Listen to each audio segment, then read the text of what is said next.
Let me tell you about this book I just listened to called The Woman in Me by Britney Spears. This is another celebrity memoir that I listened to while on my road trip. She doesn't read it herself, but the lady who does read it was amazing at putting in all of the emotion that Britney was feeling during the telling of this story, I think. I mean, it felt very genuine.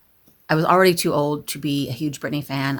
Of course, I remember when she was big and rose to stardom, but I was already past the age of caring about those kinds of things, I guess. Even though I care about those kinds of things as an old person, that was during my lost decade. I was just all about taking care of my kids, so I wasn't really aware of any of the Britney stuff. It was really still interesting to see the stuff she's gone through, how she rose to stardom, as she came from a poor family. Her family, in the end, ended up taking advantage of her because she had a lot of episodes where she kind of freaked out, meltdowns, I don't know. So in the end, her family took charge, her dad especially, and they created this, there was a name she called it that I've never heard of. Or now I forgot what that was called. But anyway, they took charge of every aspect of her life, which sounds insane to me. This was after she was an adult. 13 years they controlled everything that was going on with her. And she says in the book, the reason she let them do that was because otherwise they wouldn't let her have access to her two boys that she ended up having.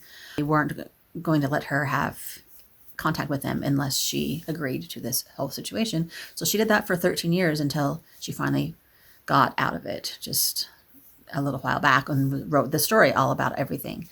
Her story is interesting because I feel like she definitely has her spin on it. And I don't know if what she's telling is actually how it went down. It's just how she feels it went down.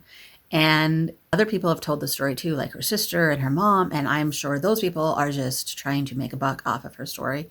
If I read them, I know I wouldn't believe half of what they're saying. So it's just this sad thing because you don't really know what the truth is. Like, I think Britney does have some issues, but maybe not to the extent that people have to totally control her entire life. I don't know.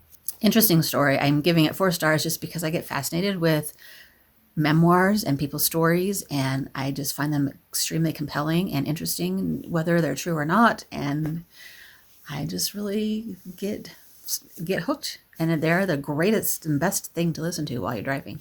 Believe me.